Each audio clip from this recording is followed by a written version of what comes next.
नादाधीनं जगत्सर्वम्।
मैं बहुत छोटा सा सवाल पीछे लौटना चाहता था कि आप कम्युनिस्ट कैसे बने।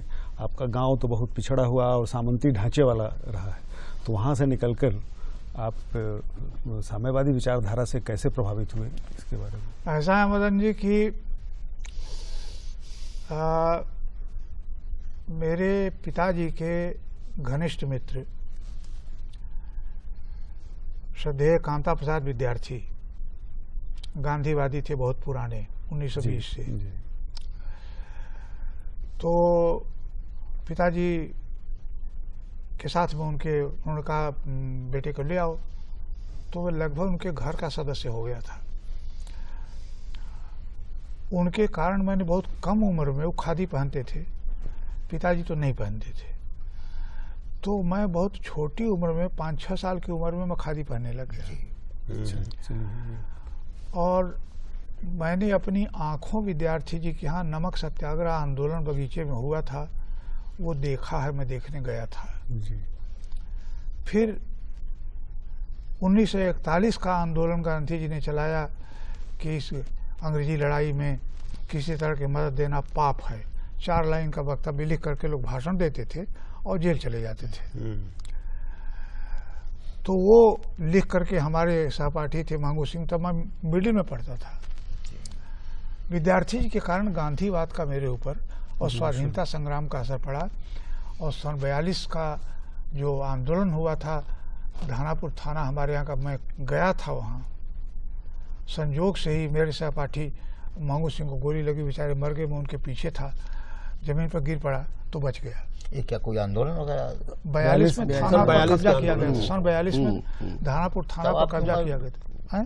तब आपकी उम्र? मैं 15 बरस रही। हाँ, लगभग वही समझ लीजिए। मैं 8वीं में पढ़ता था। 15 हुआ, 27 का जन्म, 15 बरस रही होगी। तो 15 वर्ष की हमारी उम्र थी। मैं कॉलेज स्कूल बंद हो गया था, मैं गया था गांव अपने, और गांव चला गया। तो हमारे गांव से होते हुए गए थे विद्यार्थी जी। हमारे घर रहने वाला रघुनाथ सिंह, वो मारा गया था। तो गांधीवाद का प्रभाव था जी। उस गांधीवाद के प्रभाव के कारण उदय प्रताप कॉलेज में जब मैं आया, तो उदय प्रताप कॉलेज में हमारे यहाँ अमृत राय इलाहाबाद से पढ़ाई ख़त्म करके आए थे और कम्युनिस्ट पार्टी में होल टाइमर हो गए थे। शिवदान सिंह चौहान जेल चले गए थे, उनसे भी उनका मेरा परिचय यहीं हुआ। त्रिलोचन जी से परिचय हुआ सन 42 में। तो यूपी कॉलेज में आमतौर से, और हमारे हिंदी के जो थे मार्कंडेय सिंह जी, उनके वो एक प्रगतिशील लेखक संघ कायम हुआ, तो हम सदस्य थे हम लोग। शिवदान सिंह चौहान को पहली बार शमशेर को मैंने वहीं देखा। तो प्रगतिशील लेखक संघ का मैं सदस्य बन गया उदय प्रताप कॉलेज। उदय प्रताप कॉलेज में रहते हुए। ये सन 42-43 की बात है जी। और उसके बाद अमृत राय अखबार लेकर के आते थे हमारे यहाँ। 5-6 आदमी हम लोग जो थे विद्यार्थी, उनको अखबार देते थे। उस समय निकलता था लोकयुद्ध। तो लोकयुद्ध हम खरीदते थे, चंदा ले गए थे वो जी। उसके द्वारा कम्युनिस्ट पार्टी के नहीं, उस विचारधारा, और आ करके वो हफ्ते में 1 दिन आते थे हम लोग को बटोर करके, जिसको कहते हैं क्लास लेना। वो अखबार पढ़ के परिचय ही बांटते थे। तो सन 45 यानी 43-44 से ही लगभग हमारे यहाँ, और हमारे जो हिंदी विभाग के अध्यक्ष थे मार्कंडेय सिंह जी, वो उपाध्यक्ष थे प्रगतिशील लेखक संघ के। जी जी। नंदुलाल वाजपेयी उस समय काशी प्रगतिशील लेखक संघ के अध्यक्ष थे। तो और हमारे यहाँ हमसे सीनियर थे सागर सिंह नागर, तो कविता लिखते थे। शंभूनाथ सिंह थे, ये सब लोग प्रगतिशील लेखक। त्रिलोचन जी थे जी जी। तो त्रिलोचन जी, शंभूनाथ जी, ये सब लोग प्रगतिशील लेखक संघ में थे। चंद्रबली सिंह थे? नहीं थे, नहीं, तब तक वो आगरे में, बाद में थे। वो इलाहाबाद में थे, इलाहाबाद से आगरा चले गए। चंद्रबली सिंह जी सन 51-52 में आए हैं। लेकिन इसलिए जब आपने पूछा जी, तो गांधी जी के रास्ते चलते हुए, हम उस रास्ते चलते हुए प्रगतिशील लेखक संघ में आकर के, और उसके बाद फिर कम्युनिस्ट पार्टी में, और फिर इन लोगों के कारण वहाँ कम्युनिस्ट पार्टी के दफ्तर के आगे एक अंग्रेजी किताबों की दुकान हुआ करती थी, सस्ती मिला करती थी, तो कुछ खरीद लिया करते थे। तो मुझे अच्छी तरह याद है कि सन 46 में इल्यूजन एंड रियलिटी, जो मैं समझ ही नहीं सकता था इतनी अंग्रेजी, वो सस्ती मिलती थी, खरीद लिया था कि भाई खरीदना। कार्डवेल का नाम, क्योंकि कार्डवेल पर एक लेख हंस में शिवदान सिंह चौहान का छपा था। ये होता है। तो हंस के कारण जी, ये होता वो है। ले लिया था। ये उस हंस के कारण, और ये जो मंडली थी, इसके कारण मैं प्रगतिशील लेखक संघ से जुड़ा, और आगे चल करके प्रगतिशील लेखक संघ से जुड़ने के कारण क्रमशः फिर कम्युनिस्ट पार्टी के नजदीक आया। अब तो चुनाव भी लड़े आप तो। वो तो बहुत बात की बात पार्टी के कार्ड होल्डर कब बने? जब चुनाव लड़ना हुआ। तब उस समय 56 क्या हाँ, नहीं वो तो 62 के बाद का मामला है। हमारे डॉक्टर साहब 1957 में 57 में जब लड़ना सुरेश हुआ जी, तो उस हम समय लोगों के साथ विश्वनाथ जी मौजूद हैं और यहाँ मौजूद लोगों में जाहिर है कि अकेले हैं जिन्होंने नामवर जी को शब्द के अभिधा परक अर्थ में युवा के रूप में भी देखा है, छात्र के रूप में भी देखा है, और मेरे ख्याल से नामवर जी के यहाँ मौजूद 3 छात्रों में से सबसे वरिष्ठ छात्र आप ही हैं। तो छात्र नहीं, मित्र कहिए। नहीं मित्र, ये और तो मित्र तो हैं ही, तो उस रूप में कभी मैंने जाना ही नहीं जी। कि विश्वनाथ जी छात्र तो हमारे। मैं इसलिए ये बात कह रहा था डॉक्टर साहब अभी कि मुझे ऐसे ही बात करते करते आपका लिखा एक वाक्य याद आया जी। जो नामवर जी पर लिखे एक लेख में आपने लिखा था, और उस शिकायत को दोहराते हुए जो नामवर जी के सभी प्रशंसकों को रही है कि बहुत कम लिखा, बोलने में ज़्यादा समय दिया। तो उस लेख का संभवतः अंतिम वाक्य था या अंतिम से 2-1 वाक्य पहले का वाक्य था कि ये शिकायत बहुत लोगों से नहीं की जाती कि उन्होंने कम लिखा। मैं खुद कहने जा रहा था। बहुत लोग तो कम वो लिखकर वाक्य मैं अच्छा कभी करते हैं। भूलूंगा नहीं। नहीं, आप चर्चा कर रहे थे BHU के उन दिनों की, हाँ, तो मैं उसके बारे इसे- में जी, तो आप हाँ, प्रश्न तो बताइए। मैं कर ही चुका हूँ। हाँ, एक तो वो आपने बताया कि आप कविता से आलोचना की तरफ जो उस समय प्रगतिशीलता का एक तरह से विरोध हो रहा था कई पत्रिकाओं में, कई लोगों द्वारा, तो एक तरीके से उसने आपको उकसाया का विवश किया, और एक नैतिक चुनौती भी जो आपकी आलोचना की ओर आप एक नैतिक चुनौती के रूप में, आप कहें तो ऐतिहासिक आवश्यकता के रूप में आप उधर आए। लेकिन अध्यापन के बारे में मैं हमेशा मेरे मन में बात रहती है कि एक इतना अच्छा अध्यापक वो किन लोगों को अच्छा अध्यापक मानता है। जी, ये मेरे मन में एक बहुत हो रही, क्योंकि जीविका तो मेरी, मैं अध्यापक ही रहा हूँ, आप भी अध्यापक रहे हैं, और वो जैसे आप कहते हैं कि वो लेजेंडरी अध्यापक वहाँ, आप ये कल्पना कीजिए कि हम लोग कभी कभी बात करते हैं कि भाई अच्छा अध्यापक होते, आप कल्पना कीजिए कि जब पंडित रामचंद्र शुक्ल जहाँ पढ़ाते हों वहाँ उनकी तरह पढ़ाने का या उनसे अच्छा अध्यापक होने की क्या स्पर्धा और क्या स्पर्धा होती है। तो कैसे आप उनके बारे में सोचते हैं, ऐसा है अध्यापकों विश्वनाथ के जी बारे में? जी हाँ कि मैं एक अध्यापक का बेटा हूँ। जी मेरे पिताजी प्राइमरी स्कूल के शिक्षक थे। जी जाने क्यों मेरे मन में उस समय तो नहीं, लेकिन जब उदय प्रताप कॉलेज में पढ़ने आया तो स्कूल में, हाई स्कूल में मुझे इतने अच्छे अध्यापक मिले। हिंदी के मार्कंडे सिंह जी, अंग्रेजी के जगदीश प्रसाद जी, सिंह, जगदीश प्रसाद। और संस्कृत के पंडित विजय शंकर मिश्र। जी और तीनों ने अपने विषय में और कुछ साहित्यिक कृतियों, साहित्य में इतनी रुचि पैदा की। मार्कंडे सिंह जी तो साहित्य रत्न के परीक्षक वगैरह हुआ करते थे, और अनेक लोगों की बताते थे कि हमने वो वाकजाल के घोर विरोधी थे वो। तो नंद दुलारे वाजपेयी पेपर सेटर थे और ये उसके प्रधान थे, और उन्होंने कहा कि 6 लाइनों में उन्होंने सवाल पूछा था, मैंने काट के उसको 1 लाइन में कर दिया, मॉडरेट करके। नापा तुला ठह के बोलते थे। और उन्हीं के साथ पढ़ाने वाले अंग्रेजी के एक और थे, तारा प्रसाद सिंह। उनके बारे में अनेक किंवदंतियां थी। लाल स्याही से रंग देते थे और कहते थे क्लास में कि आपने इतने खून किए हैं। वाह, क्या बात है। और वो प्रिंसिपल जेपी सिंह जो आगरा से पढ़ के आए थे, वो भी अंग्रेजी के एमए थे, लेकिन 3rd क्लास एमए थे, लोग कहा करते थे। तो आमतौर से कहते थे कि इसको इंग्लिश नहीं आती है क्योंकि इलाहाबाद यूनिवर्सिटी का पढ़ा हुआ नहीं है इसको अंग्रेजी नहीं आती, वाकजाल बहुत है इसमें। पंडित विजय शंकर मिश्र ने संस्कृत में जो रुचि पैदा की, तो मैं तो संस्कृत पढ़ने जा रहा था, एमए संस्कृत से करने वाला था। वो तो भला हो कि पंडित केशव प्रसाद मिश्र और उस समय हमारे संस्कृत के पंडित जी रिटायर होकर चले गए, तो तब मैंने बदल दिया, मैंने हिंदी में करने का तय किया। बहरहाल, तो एक तो स्कूल में 3 अध्यापक बहुत अच्छे मिले, बहुत साहित्य को रुचि पैदा करने वाले और साहित्य में गति पैदा करने वाले।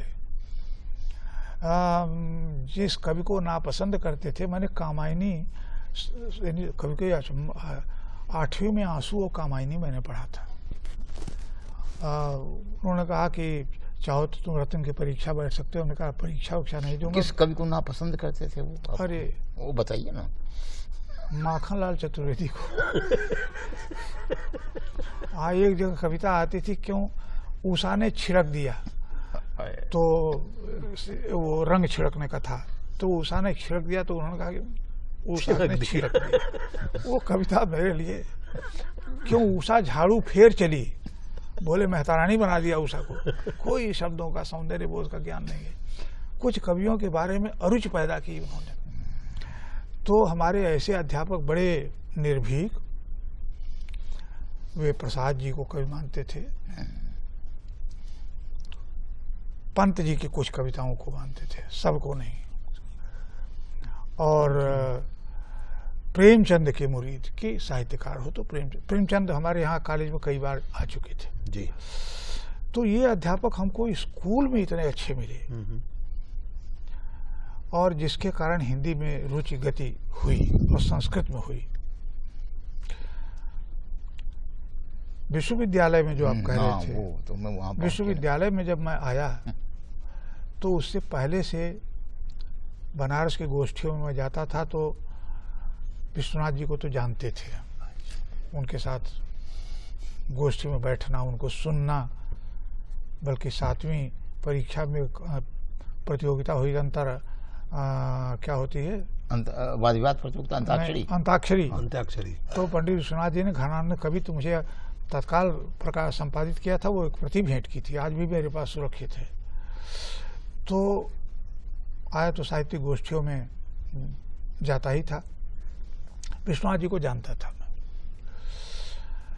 केशव जी को जानने का मौका नहीं मिला था कभी। तो वहां जाकर के पंडित विश्वनाथ जी की, जो मैंने कहा ना, गोष्ठियों में रीतकाल की कविताएं बहुत सुनाते थे, व्याख्या करते थे। काशी की गोष्ठियों में उनसे तो संबंध बन गया था। केशव जी कहीं जाते ही नहीं थे, तो उनके यहाँ उनसे बीए में जो उन्होंने पढ़ाया, और तब किंवदंतियाँ उनके बारे में मालूम हुई कि जयशंकर प्रसाद ने वो अपनी कामायनी लिखते थे और इनको सुनाते थे। पूरी कामायनी सुनी थी उन्होंने, बीए में भी उन्होंने पढ़ाया और एमए में पढ़ाया उन्होंने। आवाज़ कभी ऊंची नहीं होती थी, तन्मय होकर के डूब के पढ़ाते थे एक एक शब्द को, चाहे वो अयोध्या कांड का भरत चरित हो, चाहे रीतिकाल के कवि हों, चाहे निराला हो, निराला की राम की शक्ति पूजा उन्होंने ही पढ़ाई थी। आपको उन्होंने पढ़ाई? और उन्होंने ही पहली बार कई कविता छपी थी तो रसायन में शामिल कर लिया, बांधो नाव इष्ठाओं बंधु, पूछेगा सारा गांव बंधु। ये कविता उन्होंने शामिल की पाठ्यक्रम में बीए के। अच्छा, उन दिनों तुरंत छपी थी। तो अच्छा, तो उनका रेंज ये था जी। प्रसाद जी की कामायनी से लेकर के निराला की प्रकांड भाषाविद और भाषा विज्ञान वो प्रकांड पढ़ाते थे, भाषाविद, अनेक भाषाएं जानते थे। तो पंडित जी के आने के पहले हमारे गुरु तो केशव जी ही थे, और जिस दिन एमए की परीक्षा थी फाइनल हमारी, उसी दिन उनकी मृत्यु हुई है। भाषा विज्ञान का पर्चा जिस दिन था, उस दिन पर्चा देकर के आया, तब मालूम हुआ कि दोपहर पर्चा खत्म हुआ तो मालूम हुआ कि उनकी मृत्यु हो गई। तो दौड़े दौड़े हम लोग गए, हरिश्चंद्र घाट पर उनको जलाया गया था, तो भागे भागे हम गए, देख नहीं सके थे। और तो मंगलदेव शास्त्री को परीक्षक बनाया गया, उन्होंने पर्चा डाला। भाषा विज्ञान में रुचि हुई और मैंने तय कर लिया था कि आगे चल करके जब अध्यापक बना तो मुझे एमए का कोर्स केवल अपभ्रंश भाषा विज्ञान पढ़ाने के लिए मिला। जी, मैंने पढ़ा आपसे, उस जगह पर। अपभ्रंश मैंने पढ़ा। पंडित जी ने कहा कि अगर विश्वविद्यालय में तुम अध्यापक होना चाहते हो तो भाषा विज्ञान पढ़ो। अपभ्रंश पर तो तुमने निबंध ही अपना लिखा, अपभ्रंश तो ठीक है, लेकिन अपभ्रंश तो आधा परिचय हुआ, वैकल्पिक है भाषा विज्ञान। तो मैं summer school of linguistics attend करने पंडित जी ने हमको डेक्कन कॉलेज पूना भेजा अच्छा अच्छा। कि तुम समर स्कूल ऑफ लिंग्विस्टिक्स में भाषा विज्ञान प्रशिक्षण लेकर के कतरे आओ। में पढ़ाया, हाँ? डॉक्टर कातरे ने मुझे पढ़ाया, सुनीति कुमार चटर्जी से मैंने पढ़ा, सुकुमार सेन ने पढ़ाया मुझे। तो उन लोगों से भाषा विज्ञान पढ़ा करके, और अमेरिकन आए थे, होनिक्सबाल्ड आया था, उसने पढ़ाया था। तो ये गुरु जो मिले वो एक जो पंडित परंपरा काशी की थी, टेक्स्ट पढ़ाने वाली, भाषणबाजी नहीं। केशव जी कभी व्याख्यान देते ही नहीं थे, टेक्स्ट पढ़ाते थे। विश्वनाथ जी कभी व्याख्यान नहीं, बिहारी पर कोई भाषण नहीं दिया उन्होंने, केवल टेक्स्ट पढ़ाते थे। सीधे दोहे को मेरी भाव बाधा हरो को उन्होंने 3 घंटे पढ़ाया, 3 दिन, एक दोहे का अर्थ किया। अंत में बोले कि एक वानगी दे दी है आप लोगों को कि ऐसे पढ़ा करते हैं लोग कविता। आचार्य द्विवेदी के बारे में, हजारी प्रसाद द्विवेदी जी के बारे में आपने बताया। पंडित जी का कोर्स कभी खत्म नहीं ऐसे होता। ऐसे पढ़ा करते हैं कविता। किशोर जी के बाद आचार्य द्विवेदी के बारे में। वो पंडित जी आए तो पंडित जी को पता तो था, पंडित जी को इन लोगों ने कबीर पढ़ाने के लिए दिया। कबीर पर काम किया है तो कबीर को पढ़ाते ही पंडित जी, लेकिन पद्मावत कभी नहीं पढ़ाया था पंडित जी ने। बहुत पढ़ाया उन्होंने। पद्मावत दे दिया इन लोगों ने, पढ़ाओ पद्मावत। कबीर तो ठीक है, कबीर तो पढ़ाते हो, पद्मावत पढ़ाया। और उसी के बाद आप देखें तो पंडित जी ने जायसी पर एक नए ढंग से विचार किया था, और इत्तेफाक से उन्हीं से प्रेरित होकर के वासुदेव शरण अग्रवाल ने पद्मावत की टीका लिखना शुरू किया। अच्छा, उनसे प्रेरित होकर हाँ। के? अच्छा, ये मैंने जानता था। ये महत्वपूर्ण बात हुई कि वासुदेव शरण जी तो का विषय दूसरा था, पंडित जी के बगल में उनका क्वार्टर था, रोज ही मिलते थे। मैं अब अपभ्रंश का कुछ होता था तो मैं पढ़ने के पूछने के लिए कहते थे जाओ वासुदेव शरण जी से पूछाओ, तो वासुदेव शरण जी के यहाँ जाता था। तो बोले काहे पर करना काम करना चाहते हो? तो मैंने कहा इसके बाद सोचा मैं कीर्तिलता पर काम करूंगा। वो काम बाद में शिव प्रसाद जी ने किया, और मैं पृथ्वीराज के रासों का काम सुनीति बाबू ने भगा दिया मुझको। तो जब मैंने नहीं किया तो बोले वासुदेव शरण जी कि मैं कीर्तिलता पर काम करूंगा। बाद में किया भी उन्होंने। किया उन्होंने। हाँ, उन्होंने किया। फिर पद्मावत पर जब पंडित जी से ये बात होती थी, एक आध चीज पूछने के लिए आता था, तो उन्होंने कहा कि उसी समय संयोग से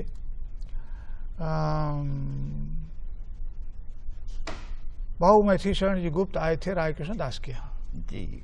चिरगांव झांसी में, और वचन ले लिया उन्होंने कि हमको पद्मावत का माता प्रसाद गुप्त की किताब आई थी और बहुत दुखी थे पाठालोचन, उनके पाठालोचन से बाबू वासुदेव शरण जी। तो वहाँ पंडितों के बीच में चर्चा हुई, तो लोगों ने वासुदेव शरण जी से कहा कि आप क्यों नहीं पद्मावत का काम करते?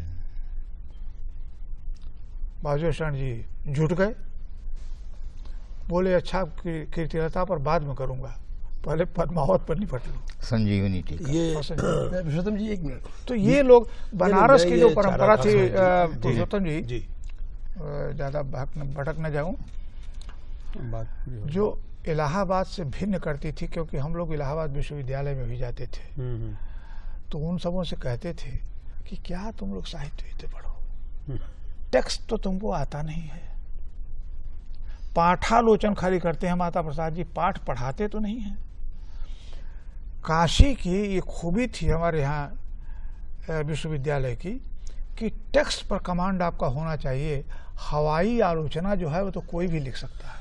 डॉक्टर साहब, ये ऐसा मुद्दा है कि इस पर मैं आपसे अगली बार बात करूंगा और कुछ आलोचनात्मक ढंग से बात करूंगा, क्योंकि टेक्स्ट की ये परंपरा जेएनयू तक पहुंची या नहीं पहुंची, ये एक सवाल मेरे मन में हमेशा रहता है। लेकिन मुझे लगता है कि ये कुछ ज्यादा अध्यापन परक बातचीत हो रही है। मदन जी बहुत देर से कुछ कहना चाह रहे हैं। मैं ये जानना चाह रहा था कि जिस तरह से आपने तीन दौड़ आपने जो कहे ना, तो ठीक था, बहुत अच्छा कि पहला दौड़ 67 में ख़त्म हो जाता है और कई मायने में वो है, उसमें बहस के केंद्र में परिमल बनाम प्रगतिशील है। तो 67 के बाद के दौर पे बहस के केंद्र में कौन सी बात थी, कौन सा मुद्दा था इसको? 67 के बाद वाला जो दौर आया, जो मैंने बताया आपको कि एक अंध विद्रोह का था, उस पर आलोचना में मैंने लेख भी लिखा है।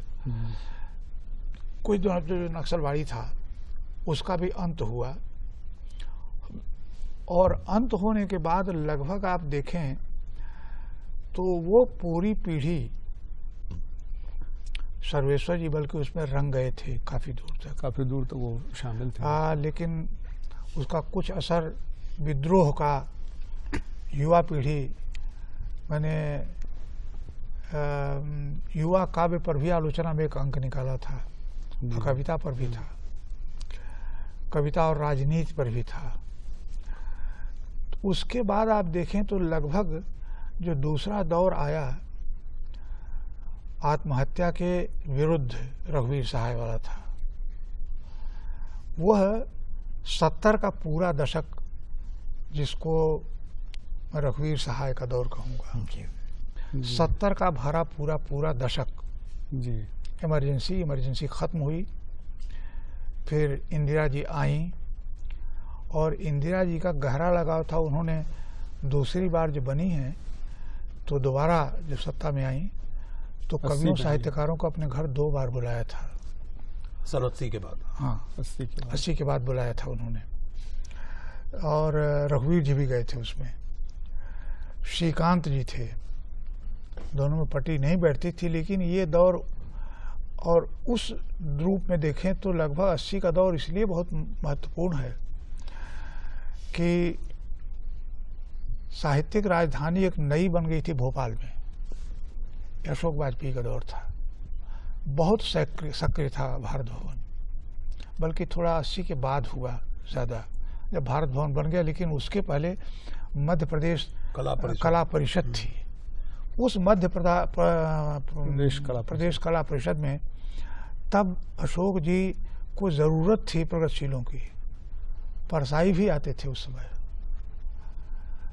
कमला प्रसाद भी आते थे, यहाँ श्रीकांत जी भी जाते थे, सभी लोग थे, चंद्रकांत देवताले भी आते थे। वो मध्य प्रदेश कला परिषद का दौर जी, जिस तरह की गोष्ठियाँ होती थी, इमरजेंसी के ज़माने में भी गोष्ठी हुई थी। तो उस दौर के बाद फिर जब भारत भवन बन गया तो लगभग उस भारत भवन से जुड़ी हुई जो 80 के बाद का जो दौर है उसके बारे में कहना चाहूँगा। ऐसे 80 का दौर संक्रमण काल का दौर है जी जी। 70s जिसे कहते हैं, जो 80 तक जाके पूरा होता है, एक पूरा दौर है। वहाँ से परिवर्तन होता है जो 80 और 90 के बीच वाला जो दशक हो, बहुत महत्वपूर्ण दशक है। क्योंकि मैं देख रहा था तो उपन्यासों में नौकर की कमीज 79 की है। विनोद कुमार शुक्ल प्रगतिशील लेखक संघ से जुड़े रहे हैं जी, मुक्तबोध के करीब थे, राजनाथ गांव के थे।